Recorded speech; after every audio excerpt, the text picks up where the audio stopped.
ओम नमो भगवते वासुदेवाय।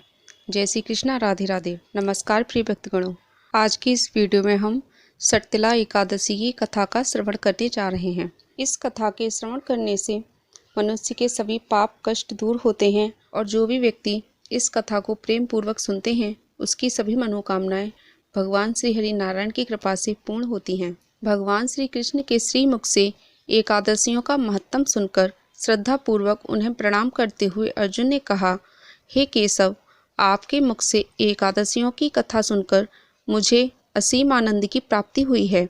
हे मधुसूदन, कृपा करके अन्य एकादशियों का महत्व सुनाने की भी अनुकंपा करें। भगवान श्री कृष्ण कहते हैं, हे अर्जुन, अब मैं माघ मास के कृष्ण पक्ष की सटतिला एकादशी व्रत की कथा सुनाता हूँ।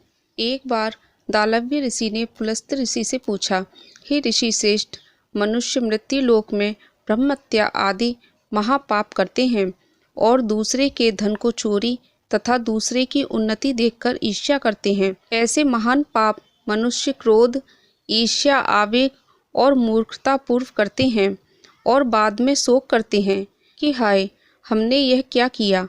हे महामुनि, ऐसे मनुष्यों को नरक से बचाने का क्या उपाय है?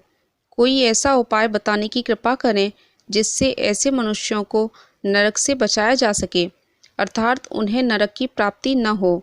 ऐसा कौन सा दान पुण्य है जिसके प्रभाव से नरक की यातना से बचा जा सकता है? इन सभी प्रश्नों का हल आप कृपा पूर्वक बताइए। दालव्य ऋषि की बात सुनकर पुलस्त ऋषि ने कहा, हे मुनि श्रेष्ठ, आपने मुझसे अत्यंत गूढ़ प्रश्न पूछा है। इससे संसार में मनुष्यों का बहुत लाभ होगा। जिस रहस्य को इंद्र आदि देवता भी नहीं जानते, वह रहस्य मैं आपको अवश्य ही बताऊंगा। माघ मास आने पर मनुष्य को स्नान आदि से शुद्ध रहना चाहिए और इंद्रियों को वश में करके तथा काम, क्रोध, लोभ, मोह, ईर्ष्या तथा अहंकार आदि से सर्वथा बचना चाहिए। पुष्य नक्षत्र में गोबर, कपास, तिल मिलाकर उपले बनाने चाहिए। इन उपलों से 108 बार हवन करना चाहिए। जिस दिन मूल नक्षत्र और एकादशी तिथि हो तब अच्छे पुण्य देने वाले नियमों को ग्रहण करना चाहिए। स्नान आदि नित्य कर्म से देवों के देव भगवान श्री हरि का पूजन व कीर्तन करना चाहिए। एकादशी के दिन उपवास करें तथा रात को जागरण और हवन करें। उसके दूसरे दिन धूप, दीप, नैवेद्य से भगवान श्री हरि की पूजा अर्चना करें तथा खिचड़ी का भोग लगाएं। उस दिन श्री विष्णु को पेठा, नारियल, सीताफल या सुपारी सहित अर्घ अवश्य देना चाहिए। तदुपरांत उनकी स्तुति करनी चाहिए। हे जगदीश्वर, आप निराश्रितों को शरण देने वाले हो। आप संसार में डूबे हुए का उद्धार करने वाले हो। हे कमल नयन, हे मधुसूदन, हे जगन्नाथ, हे पुंडरीकाक्ष, आप लक्ष्मी सहित मेरे इस तुच्छ अर्घ को स्वीकार कीजिए। इसके पश्चात ब्राह्मण को जल से भरा घड़ा और तिल दान करने चाहिए। यदि संभव हो तो ब्राह्मण को गऊ और तिल का दान देना चाहिए। इस प्रकार मनुष्य जितने तिलों का दान करता है वह उतने ही सहस्त्र वर्ष स्वर्ग में वास करता है। तिल स्नान, तिल की उपटन, तिलोदक, तिल का हवन, तिल का भोजन, तिल का दान, इस प्रकार 6 रूपों में तिल का प्रयोग सटतिला कहलाती है। इससे अनेक प्रकार के पाप नष्ट हो जाते हैं। इतना कहकर पुलस्त ऋषि ने कहा, अब मैं एकादशी की कथा सुनाता हूँ। एक बार नारद मुनि ने भगवान श्री हरि से सटतिला एकादशी का महत्व पूछा। वे बोले, हे प्रभु, आप मेरा प्रणाम स्वीकार करें। सटतिला एकादशी के उपवास का क्या पुण्य है? उसकी क्या कथा है?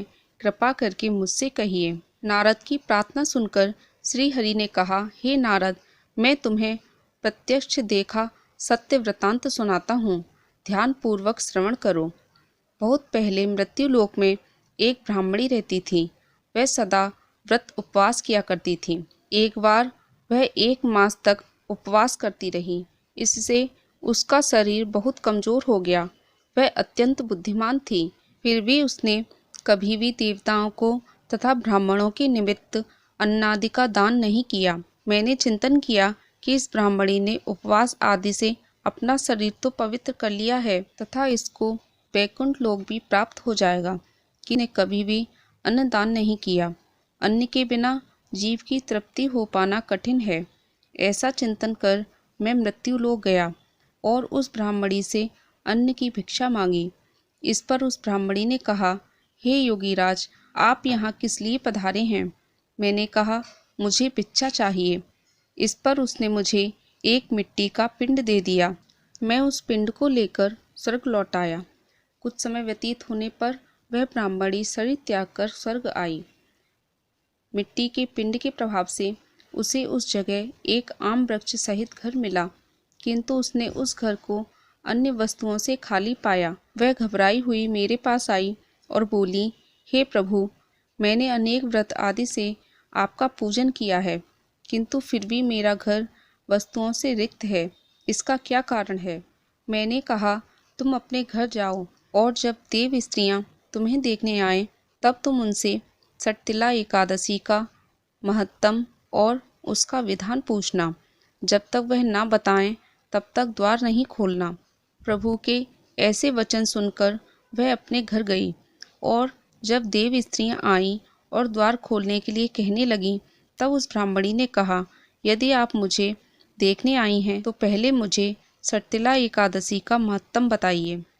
तब उनमें से एक देव स्त्री ने कहा, यदि तुम्हारी यही इच्छा है तो ध्यान पूर्वक श्रवण करो। मैं तुमसे एकादशी व्रत और उसका महत्तम विधान सहित कहती हूँ। जब उस देव स्त्री ने सटतिला एकादशी का महत्तम सुना दिया, तब उस ब्राह्मणी ने द्वार खोल दिया। देव स्त्रियों ने ब्राह्मणी को सब स्त्रियों से अलग पाया।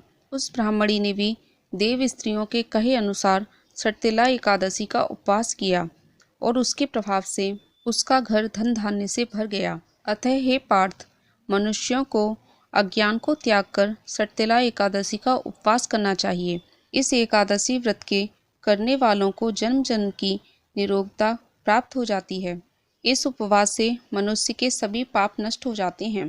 दोस्तों, इस उपवास को करने से जहाँ हमें शारीरिक पवित्रता और निरोगता प्राप्त होती है, वहीं अन्न तिल आदि दान करने से धन धान्य में बढ़ोतरी होती है। इससे यह भी सिद्ध होता है कि मनुष्य जो और जैसा जैसा दान करता है, शरीर त्यागने के बाद उसे फल वैसा ही प्राप्त होता है। अतः धार्मिक कृत्यों के साथ साथ हमें दान आदि अवश्य करना चाहिए। शास्त्रों में वर्णित है कि बिना दान किए कोई भी धार्मिक कार्य संपन्न नहीं होता। बोली विष्णु भगवान की जय, माता लक्ष्मी की जय, एकादशी मैया की जय। यदि आप वीडियो में अंत तक बने रहे हैं, पूरी कथा का श्रवण किया है, तो कमेंट में भगवान विष्णु का नाम जरूर लिख के जाइएगा। और चैनल पर पहली बार हैं तो चैनल को सब्सक्राइब कर लीजिएगा और वीडियो पसंद आई हो तो लाइक कर दीजिएगा। धन्यवाद। जय श्री कृष्ण। राधे राधे।